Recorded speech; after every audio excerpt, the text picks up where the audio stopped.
just my mic. Sorry. There we go.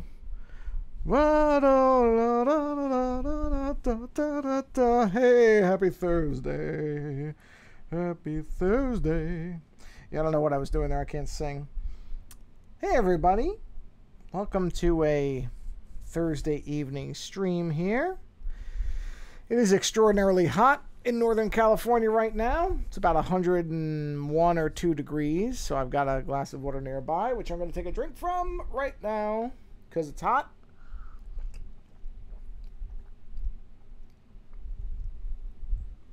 Oh, man. I don't drink a lot of water, to be honest, which I know isn't... Actually, I don't know. I hear conflicting things on that.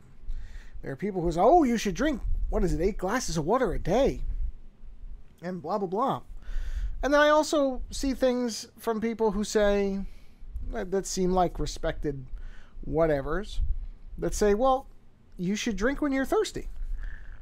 That's your body telling you need water. Because, you know, when it's not hot, or when I don't eat a very salty meal or food item, I in the morning generally drink about 16 ounces to 32 ounces of coffee, depending. And then honestly, on a day where the temperature is not outrageous, or again, that I haven't eaten something high in sodium, I can go pretty much most of the day and not drink anything. And I'm not thirsty. It's not some kind of thing where I'm intentionally not drinking water. I'm just never thirsty. I don't think about it. In fact, my wife got me a water bottle that has times on it. That's the only reason most days, obviously summer's going to be a little different, especially if a lot of it is like today. Otherwise, I wouldn't even think to drink water. Wouldn't even occur to me to drink any water. But I look at the bottle and I see the time and I make sure I drink that amount by that time. And that's the only reason. And honestly, just to be completely transparent about it, I haven't noticed anything different about myself from drinking water compared to when I didn't. Now, don't get me wrong, maybe there is something. I don't, not everything health-wise is obvious, but certainly none of my physicals or blood work or anything have turned up some kind of unusual condition from not drinking water. I'm not against drinking water either. This is my point, is it's not some kind of conscious decision. It's simply that I don't think about drinking water. It's a weird thing, I guess, but it's just, but today I'm drinking a lot of water. I've had a lot of water today, although I did spend a lot of time out in the heat today too. So I'll be honest, this stream will probably be on the shorter side because I am pretty wiped out because I had to do, I lucked out. I did most of the stuff I had to do in the morning before the heat really kicked in. But I was on my feet for, I'm going to say, a good 3 to 3.5 hours, constantly moving and doing stuff and doing work. And so I was blown out pretty early in the day, I have to admit. So I'm not necessarily sure this is going to be a tremendously long stream, but I want to do it anyway because it is a nice unwinding type of thing. It's relaxing, and also in this room I'm far closer to a large fan than I am in the, what you would call, I guess, the entertainment room or the living room. I don't know what the rooms are called anymore. The main room where the biggest TV is, whatever that is, that room also tends to have a large window which faces the sun. And the sun, is definitely driving more heat into that room. So the combination of having the TV on and the sun, it's warmer in there. So I'm actually cooler in here anyhow. So this is a number of reasons why this is a thing that I felt like doing, even if I'm not necessarily at 100%, which I'm definitely not. But regardless, whatever. There's not a lot of work left on the hand anyway, the rip disc. We're pretty close to being done with that. So that may be my goal, is simply to get that done, and then that'll be it. So yeah. Anyway, let's go ahead and start our magical little countdown now. So let's go to our starting soon little graphic. Here we go at the 5-minute mark. There we are. Not that there's anybody apparently watching yet anyway, so this has largely been me talking to the air. But that's okay, because people watch you say, oh, see that? The minute I say that, the minute I said that there were no viewers, somebody shows up. So that's why. You know, it's like that. It always is. You say, oh, you know, nobody's going to show up. Somebody shows up. You say, oh, I expect a bunch of people, and that's when nobody will show up. So in any event, it doesn't really matter. The numbers don't mean anything. It's only I happened to notice, because I was looking at the timer, that there's a little 1 instead of a 0. Otherwise, I might not even have noted it. So welcome to whoever and however many show up. But yes, I may take frequent water breaks during this because it is just ridiculously hot. So, and as I've said, I believe previous streams, probably more than once, I can't stand the heat. So definitely going to keep myself hydrated. So yeah, we're pretty far along in the actual, I got to figure out what I want to do with the in-between stuff here with the bones. The skin parts, I don't think I'm going to do anything with. The skin stuff is okay. I don't mind that. But this red area, I think, deserves some line work, similar to what I did here with those lines. Although, you know, I look at those lines now, I don't really like that color. So I might actually use the darker color there, because, I don't know, that doesn't really look like... Actually, you know what the problem is? It's not the color. The color's not the issue. The issue is... those aren't bone lines, but that's a semantic problem. The issue is there's no diversity in the line work. There's nothing to indicate anything other than just basic lines. So what we need to do is make these look a little bit more like muscles. That was my issue. So we're going to go ahead and wipe those out. We're going to go ahead and get a new black pen here. Check our line. We want to make our line weight very small for this. So we're going to go down to 3. That looks good. And we're going to get nice curved lines in there. Because that's the problem, is they were just kind of very stiff, almost fence post, or, I don't know. Yeah, fence. Yeah, fence. Like picket fence. That's what's going on. Fence, picket fence lines. So very boring. So we're going to do some curvature on those lines. So we're going to do, and then we're going to also vary their direction. I don't know if this is accurate to the musculature of the hand. This is one of those areas where you go, who cares? Realism is not necessarily what fits for this. Let's go ahead and create a new layer for this. Just because, why not? And we'll do something like this. So we'll just do some, you know, I'm not going to worry about making them too even, because muscle has variation. So I'm really not going to worry about that, but we're going to curve them out. Okay. So there we go. And that sort of fits with the way the hand goes anyway. But then, and this is what's going to give it the interesting, my intent is to make it interesting. Whether it's interesting or not is up to you as the viewer. Do another layer here, and this time we're going to do sideways lines. So we'll give this so they branch off. We'll do something like this. So see, we're just doing something like that. And I'm not going to worry too much about making those lines line up, obviously. But yeah, that I think is better. So let's just erase the stuff we don't need. Yeah, I don't really enjoy the way those other lines were. They just looked very dull and standard, and they also looked way too similar to the hatch marks that I'm using for the... Oh no, that's normal. That's fine. They look too similar to these little lines here, and that's a problem. You can't have it all look the same. If it all looks the same, you don't have the idea that there's any difference in texture or, you know, what the actual object is. So that had to go. So there we've got, see, that right away is way more interesting. Just by the virtue of being different, it's better. So we'll go ahead and get rid of these in-between lines, because these are supposed to be muscle lines. So we obviously wouldn't have that there. I still may change the color, but I don't mind the color now as much as I did before, because now the lines are more interesting. So see right there, that's better. Just varying the line direction in terms of the curve and the fact that there's two different ones right there. Don't have to really do anything else. So now I'm going to go ahead and knock those lines down, though, because they are basically now the same. Bloop, bloop. Okay. Now let's get into what's going to be going on in here. And I think I'm going to do something similar, where I'm not going for realism here. I'm going for what is interesting to look at. So I'm going to get another drink of water. Apologize. Give me a second here, because it's just hot. It's hot. So water.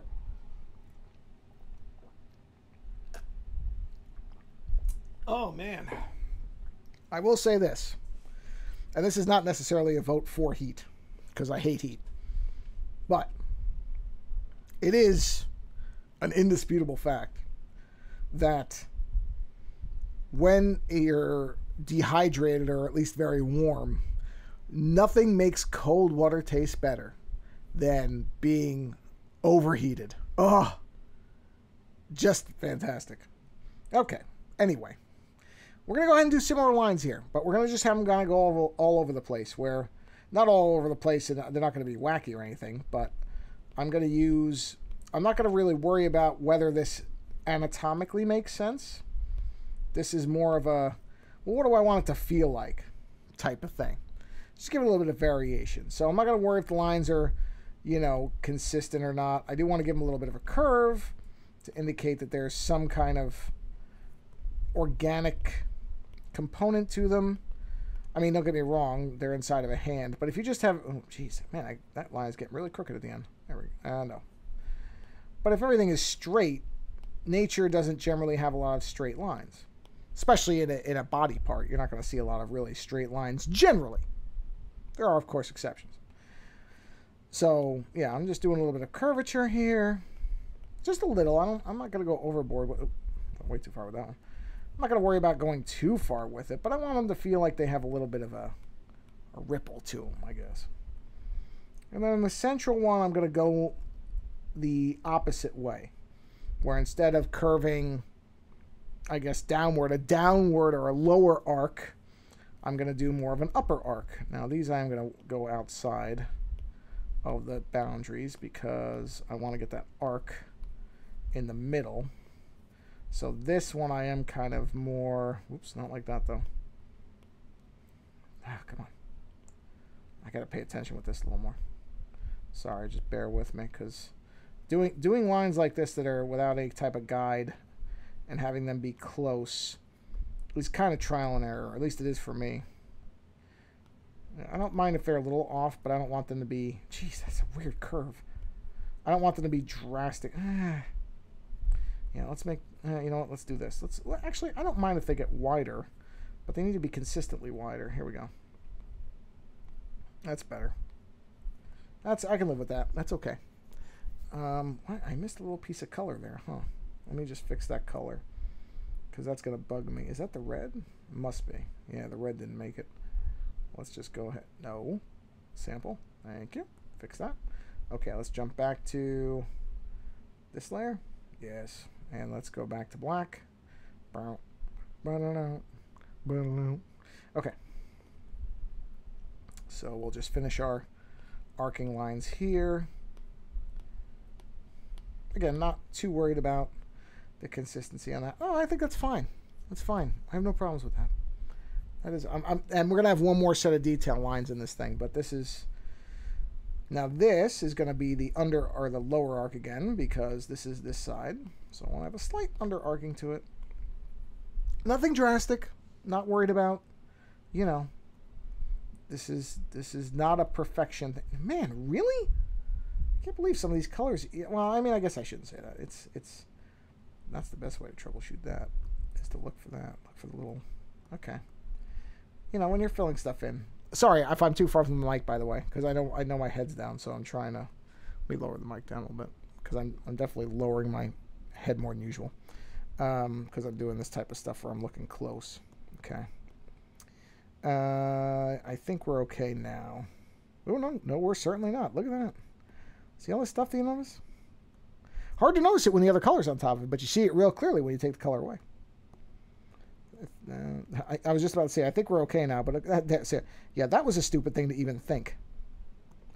Because if you found one problem, you're going to find others.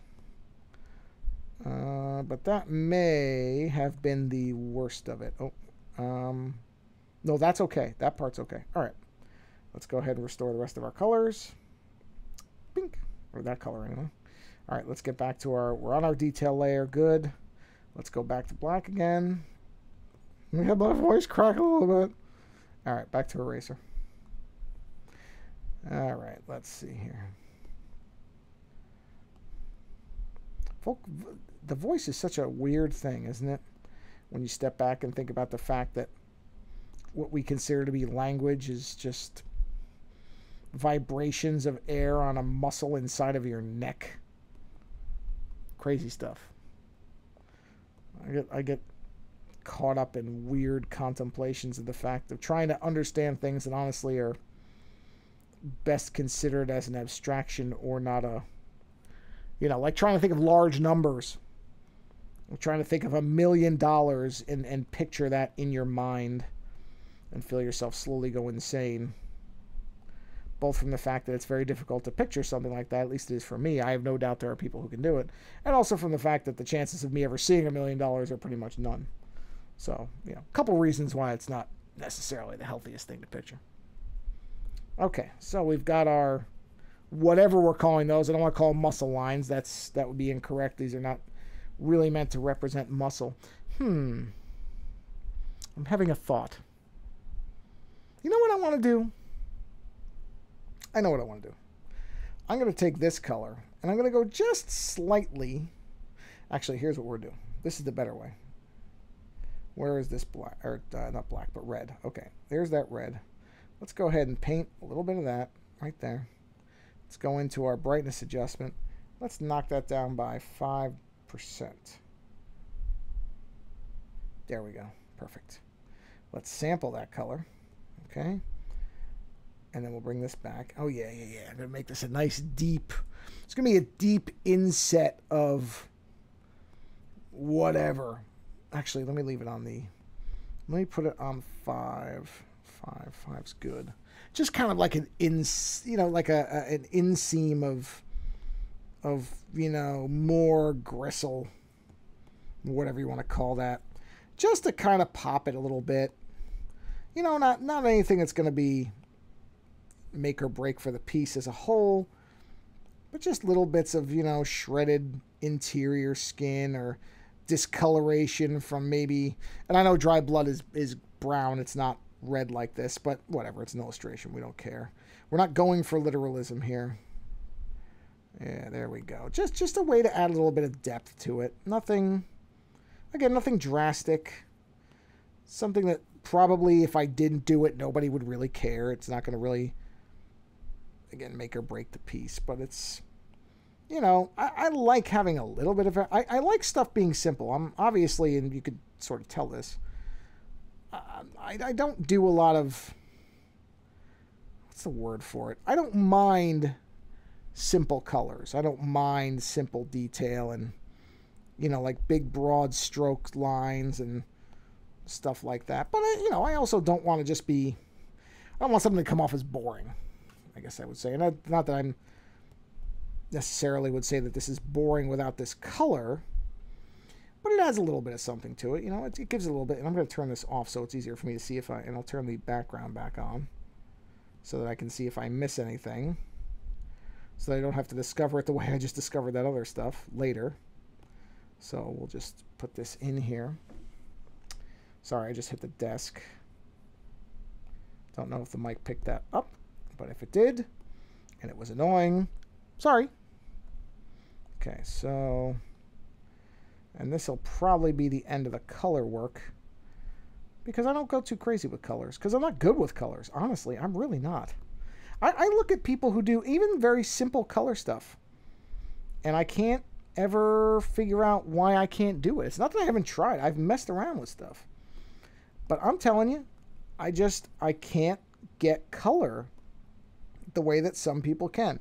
And it's not a visual thing. It's not a perception thing. I'm not colorblind or anything like that. My color perception, is, as far as I am aware, and from everything that my optometrist, correct? I think, yeah. Optometrist has told me, I have no, outside of the fact that my actual vision is awful, but there is no problem with color perception or anything like that. So it's not that I'm not seeing things. And the other thing is I can perceive the colors that others make. So it's not as if everything looks the same to me. So I don't know what it is. I really don't know what it is. And it's, and what I think makes it worse than it would be ordinarily is that I don't, how do I put this? This is a strange thing to try to describe as opposed to knowing it from seeing it. I don't want colors that I would utilize to be a standard way of utilizing color. And I don't really know any other way to put it like that, but you know, the standard way that shading is generally done and how shading works in most illustrations. Don't get me wrong, the skill is fantastic. I can admire it, but I don't have any interest in that for my work. I like some of these simultaneously very bold but also pastel-y colors. I don't know if you've picked that up from seeing this stuff, but but even here, there's something that some artists can do, and I know they're doing it digitally, so it's not a medium issue. It's not because they're painting or because they're using colored pencils. You know, because there are those artists who can create certain types of effects, colors, textures because of the medium that they're using. So it's not that. Because, you know, if it was that, it'd be easy to figure out, okay, I can't, you know, and even if it was something like that, I could probably easily replicate the medium in an app like this. I mean, there's certainly different brushes, there's pencils, all that stuff. So I could do, if it was that, that would be something that I believe I could actually manage. If it was simply a question of using the right medium. It's not that. It's something about being able to create certain colors, because certain artists can do it. And I see it all the time where they get these really interesting, again, they're bold, but they're also earth tony, pastel-y kind of colors. I have no way to, I mean, I could show you examples, but I'd have to go search for them. It would take forever. But if I showed you an example, I could say, here, this is what I mean. But in terms of the actual process and how that color type is achieved or whatever, I have no way to know. I have no frame of reference for figuring out how to describe that or to be able to do it. I just know it when I see it, and I'm insanely jealous of it because I'm just like, not for lack of trying. I just can't figure it out, and I think it has to be something about the way my brain works is I just can't get it that way. This is not really a complaint necessarily. I'm not, you know, it's I can live without it. It's just kind of weird because I know it's I don't have a better term for it. It's a sort of blind spot in the way that I perceive things. But again, I know it's not, at least, you know, because I've asked and they've done testing and stuff like that because I was curious. You know, I was like, maybe something, because I know my actual eyesight as far as, I mean, I could barely see past my elbow. Barely. You know, I honestly couldn't, everything just blurs. So I know my eyes are certainly not 20/20. And I figured, well, maybe there's more to it than that. Maybe this is actually, you know, there's more wrong with my eyes than even I'm aware of. It's not that. They did all these different tests, you know, I do all the color things and then these different swatches you look at to see if, you know, you're showing signs of, because I can't remember, but there's multiple versions of color blindness. It's not that you just can't see color. There's actually different levels and different things that you can perceive and not perceive. And nothing came up. There was nothing there that showed evidence of any type of actual physical color perception issue. Okay. See, those things are small, these dark areas, but I like them. They're good. So I don't know. Like I said, I admire people who can do it because there are a lot of people who can do it, and I see it and I'm like, oh, that's really nice color use. I can't do it. Can't get anywhere close to it. All right, here we go. So now, let's get to our layer 50. No, not 50. Let's not do layer 54. Let's do one more layer, and this will be basically our miscellaneous detail layer. This is just going to be the final kind of pass at putting stuff in here. And this is just going to be, oh, that was a mistake. I hit that with my finger. Just stuff like this, little accent lines. You know, might do things like this, but not necessarily with any particular plan in place. Just whatever kind of looks good to me. Do a little, oh, that thing just dropped out, but I saw it right away. So we're good. Well, the CPU just spiked, so it's gotta be related to the CPU utilization. It has to be, because I noticed that the CPU just hit 100%. I don't know what else it could be, but whatever. I'll reconnect it. Okay, there we go. Let's get back to here. Give that a minute, and there we are. Strange. Anyway, so I think that last line was because I was talking. So there we go. So we'll do a little bit of kind of framing of that. All right, do some more lines. And this is really just because I don't like a lot of empty space. There's not much else in terms of planning that's happening here. It's just texture building, you know, just, and obviously, you know, dead skin will have little pockmark type stuff. So, you know, you want to kind of ripple it a little bit and make it look a little ugly, even though you don't want it to be ugly. You only want it to be so ugly, but you don't want it to be too ugly. You know what I mean? Because you kind of, you know, I mean, there is such a thing as anti, what do they, I don't remember what the name for it is. There's a type of artwork that is meant to repel the viewer. That's not the kind of artwork I do. I don't get me wrong, I'm not sitting here trying to make Care Bears or anything like that. It doesn't have to be completely subservient to the audience, but at the same time, I don't,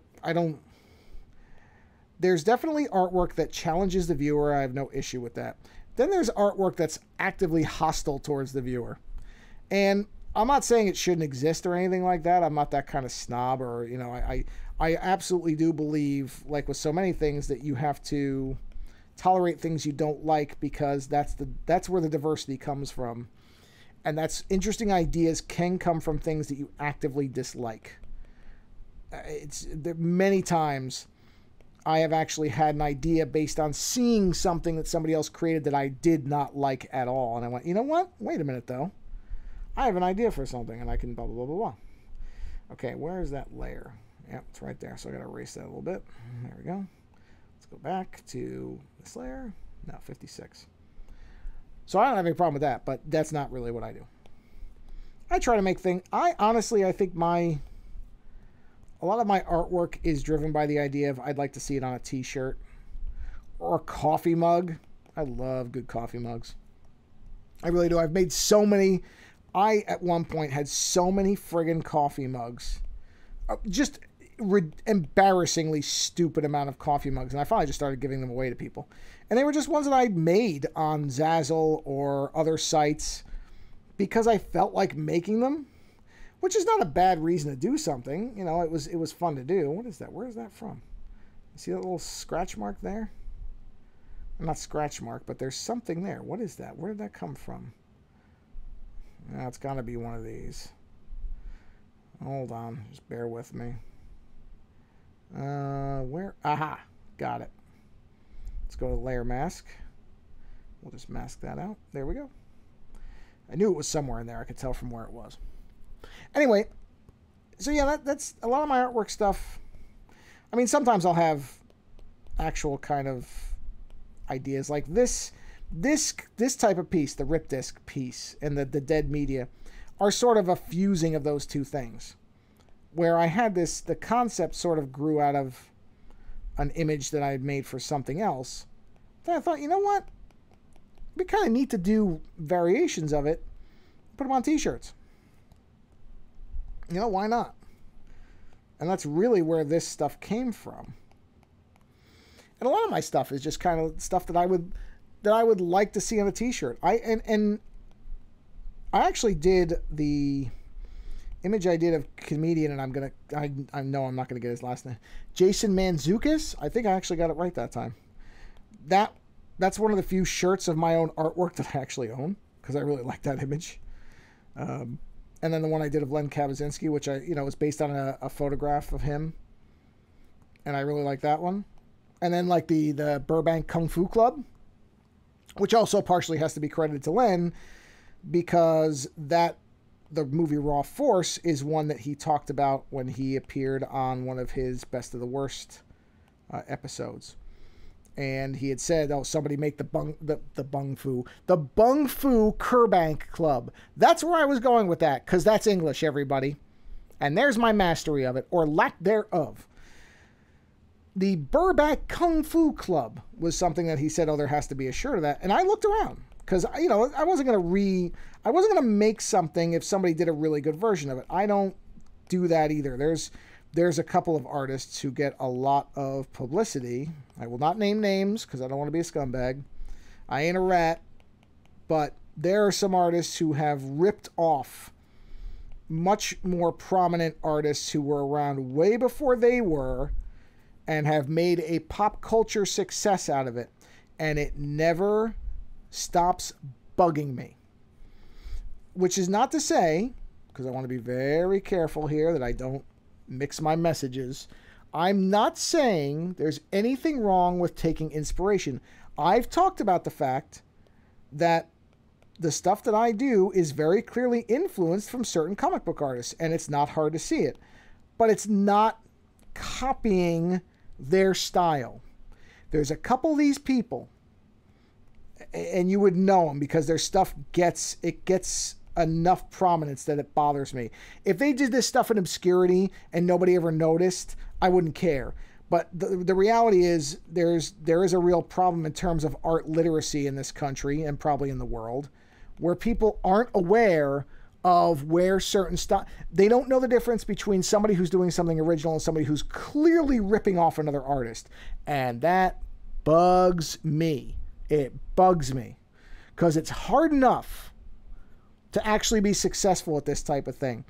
And then to have somebody else just come along and take your stuff. And it's not as if there's a real active... Because I've kind of looked into it a little bit. Because, I don't want to be one of these people who just seeks out whatever internet drama or whatever they call it now. There's some term for it. So I'm not looking to start a fight with somebody on Twitter or Instagram or whatever. You know what? Life's too short for that kind of garbage. But I have kind of been like, okay, did this person at least tacitly acknowledge what was going on, that they were clearly riffing on this? And they really haven't. They kind of do if somebody asks them about it, because I've read some of the interviews, and somebody says, "Oh, your style is definitely, you're coming from this type of art style, this person." Oh yeah, that's obviously, yes, it's an homage. There's a cover term if you ever heard one. It's an homage to this person. In fact, one of them, I have a print of the actual famous artist hanging about 12 feet from me. Oh, beautiful, beautiful print. Just fantastic work. So, yeah, I'm a little bit more miffed about that than maybe some of the others, because I'm just, what, man, like I said, this stuff is not easy to begin with. A lot of this comes down to, now it's not so much luck, unfortunately, for some. Some artists' success is clearly architected and marketed, which I don't necessarily in itself have a problem with either. That's part of building a brand and all that type of thing, but sometimes you can tell that it's more of a, what's the right way to put it, more of a product of a hype machine than it is actual talent. That still bothers me a little bit, but again, not enough that I'm going to go and try to start a hate crusade against somebody. Like, fine, but where the hell was I going with this? I started this rant from somewhere. I don't even know where I was going with it. Where was I going with it? I was saying something about the t-shirt. I got lost in my own meandering thoughts. What a non-surprise that is. It's sort of amazing I have enough brain power to be able to talk and make marks like this at the same time. I'm sort of astonished I'm doing so well at it, because you can tell I can barely hold a coherent thought together. But yeah, a lot of my stuff comes from t-shirt designs. Oh, the Burbank Kung Fu Club. That's where it came from, because I had said that I thought of making it. I thought of a design, but, and here's something I don't know that a lot of people do. I did a bunch of searching to make sure that nobody else had done even something similar to this design, because again, I didn't want it to come off. Honestly, if somebody had done it well enough, I would have just bought their shirt, because I'm happy supporting people who make good stuff. But I didn't want to just do that, because then I'm like one of these people where it's, let's say that some artist who had almost no following had made a really great design. Okay, my default position to that is to then try to get that person's exposure up through the meager means I have. That's somebody where I would then, if that shirt had existed, I would have gone to Len and sent him a message and said, "Hey, Len, the shirt look at this shirt this guy made," or woman, whoever, this person made. And I would have done that, as opposed to, well, this person's an unknown, and I know there's a market for this stuff, so why don't I just make my own? Ha ha ha ha, screw that person, type of thing. And that's what it feels like some of these other individuals are doing. Hey, Mikey Mendoza, what's happening, buddy? How you doing, man? Has this been you the whole time sitting here as the one viewer, and you're just waving now? Is that a wave, hello, or goodbye? I don't know anything about emojis. Sorry. What do I know? I don't know nothing. So I don't know. I don't know if that's a hello or a goodbye. Yeah. Mike, what do I know? I don't know anything, man. I know nothing. So I mean, this has got to be one of the most meandering, pointless streams that anybody could ever hope to watch, or not hope. Accidentally have started watching, I guess. But yeah, I don't want to be one of those people. Actually, oh, okay. Now I'm disregarding. Yeah, okay. I'm gonna take those as hello, hello, hello. 3 hellos. Thank you for 3 hellos. Mike knows what I'm talking about because Mike, for those who may be watching this later and may not be aware, Mike Mendoza, who goes by the... You're still Modern Knight, right? That hasn't changed, has it? Because you changed that a while ago, but I think it's still Modern Knight as far as I know. Right? I'll wait for him to answer. I'm pretty sure it is. I don't think he's changed his artist name again. But Mike knows what this is like because Mike is a big proponent of the synthwave genre. I don't... Well, that's black and white. So black and white face. Yeah, that's my ability with color. You just nailed it. Monochrome. And within that genre, there are many people who do work that, you know, there's a line between derivative and inspired. That's the biggest difference. Is it's fine to be inspired by something, and you can do something in the style of, and most of us can tell when it's in the style of, meaning that you took that as a starting off point. And in the style of means I'm just going to rip off, you know, most of what you did and insert 1 or 2 notes. The classic Vanilla Ice Under Pressure example.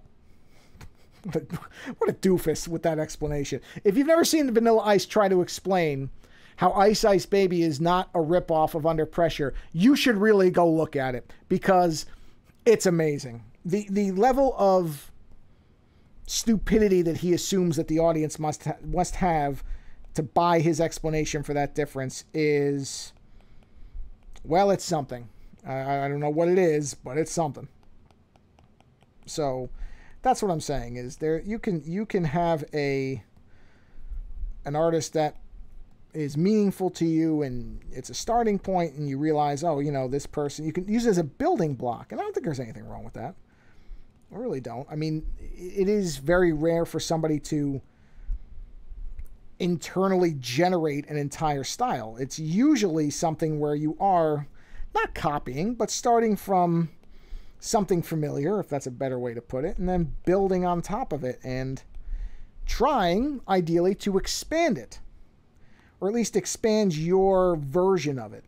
And that, I think, is that's fine. That I don't have any issue with. It's the copying. And it's the blatant copying and pretending it's something original when it's so obvious it isn't. Please. Come on. That may work on the rubes. It's not going to work for long. Especially not anymore. Not with the internet and the way people will hunt you down if you do something they don't like. I mean, fandom has some wild things it gets crazy about, and ripping things off is one of them. There was just what do you call it? The pink cat lady or whatever that... I mean, don't get me wrong, I barely understand most of that controversy, but I do understand plagiarism, or tracing in this case, and tracing in a lazy way. A lazy way. If you at least put effort into your ripoff, maybe that shields you a little. Although probably not, but this person's ripoff was so lazy and so obvious. I mean, geez, if that's all you got, did you really think you were going to get that far? I guess they must have. Because, apparently that person has now disappeared from the internet. And the supporters of the movement. What movement? Whatever. I don't want to get caught up in people are stupid, but sometimes people are awfully gullible. I'll put it like that. I'll use the generous term. Awfully gullible that they bought into this person's movement, which was nothing. It was nothing. It was a scam from the jump. And they went in on this thing and spent money. NFTs are scams, everyone. I'm sorry, but they're scams. They're all scams. Don't get me wrong, I think crypto is mostly cryptocurrency, not cryptography. Cryptography is great, but cryptocurrency is mostly a scam as well. But I think there are people with good intentions in there. The NFT thing, post the picture in the Discord. I will. Thanks, Mike. Hey, thanks for stopping by, man. Have a good sleep. Good night. I know it's late where you are, so thanks for stopping by, man. I appreciate it. I'm listening to me vent about NFTs because that's what everybody wants to hear me talking about because I hate them. But yeah, NFTs are a scam, everyone. Don't buy into NFTs. Don't do it. It's not. Good night, man. Take it easy. Again, thanks for stopping by, man. I appreciate it. I'm always amazed anybody stops by to watch me just make marks on an iPad. But actually, that may be a good place to stop because, as I had said earlier, and I don't know if anybody was actually here when I was talking about it, I am pretty wiped out today because I was out in the heat, and I don't like heat. So, yeah, was not fun, but once in a while, work. Well, I mean, for some people, work is never fun. But in particular, if you have to work in the heat or something like that, even minimally, I'll tell you, construction workers, man, I don't know how they do it. I guess you get used to it. I suppose it's like anything else, and you just get used to what it is, and then you don't really notice it, or you find ways to kind of offset it. But I am not made for the heat. I overheat so quickly. So to be out in the sun was... Oh, did I do the pucker thing there? I did. Look at that. Yeah, I did. I forgot to fix this one. Well, we're going to fix that real quick. Which one is that one? That one. Okay. Yeah, I tried to do that pucker thing here. But I basically decided I wasn't doing that. So let's go ahead and do a fix on that really quick. Won't take long. That's interesting because it still says there's one viewer but Mike left. So I don't know how that counter works. I don't know if that counter is a fiction. Perhaps that counter does not accurately represent anything.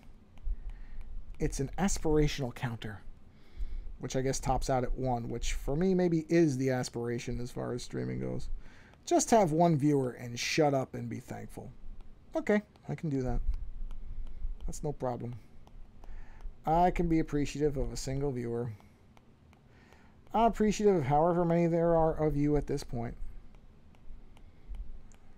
And if there are none, it doesn't matter because I'm still getting to doodle. So whatever. Okay, I did that there too.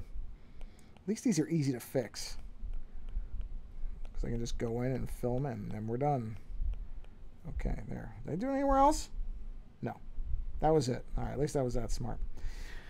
Well, you know what, everybody? I think that I'm going to go ahead and stop here. I thought I might be done with this image in this stream, but I think it'll probably be the next one. I still have to fill in some of that and do a couple other things. But honestly, I am pretty tired. So I think at this point, I will go ahead and wrap it up here because it is still hot. And I think I'll have no problems falling asleep tonight because I'm pretty tired. So I'm going to go ahead and switch to my be right back thing here. And I will tell everybody what I generally say on these, which is wherever you are, whatever time it is for you, I hope you have a... Oops, stop. There we go. I didn't hit stop on the stream. I'm still talking. So don't worry. I'm not going to vanish on you.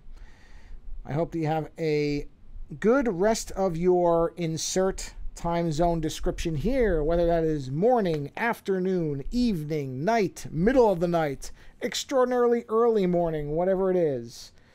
Have a good one. If you're in the heat like me, try to stay cool. Check in on people who may not have the ability to stay cool that you can, because heat is no joke, man. It can literally be a killer. So if you have people that you know don't necessarily have the best access to cooling, check in on them. And if you're one of those people, try to keep yourself cool. Hydrate yourself. Speaking as somebody who doesn't drink a lot of water, drink water when it's hot. If you're somewhere where it's frigidly cold, bundle up and stay warm and light a fire safely. Otherwise, have a wonderful Thursday or whatever day it is for you, and I will talk to you again on the next stream. Thanks for stopping by and watching. Good night, or good morning, or good day, whatever it is. Have a good one.